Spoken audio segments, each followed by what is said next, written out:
siguro top of mind yung mga Proud kami paambit si Stolen Life lead star ug kapuso actress Carla Abiliana nga magpabilin gihapon siyang certified kapuso ubo sa GMA Network. Kauban ang kadagkuan sa GMA Network, personal silang misaksi sa contract signing ni Carla Abiliana. Sud na sa 15 ka tuig, si Carla giisip niya ikaduhang panimalay ang GMA Network.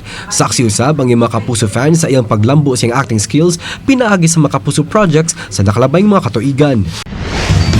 Nagpabili ng friendship nita Sparkles ug Miss Universe Philippines 2023 Michelle D ug Miss Universe Thailand Antonia Persild bisan pa man dugay na silang wala nagkakita. Karong nibisita si Antonia sa nasud, malipay ang gisugat kini sa iyang amiga nga si Michelle D. Excited ang duha sa ilang laag, butang nga ilang gisaad sa usag-usa pagkahuman sa Miss Universe 2023.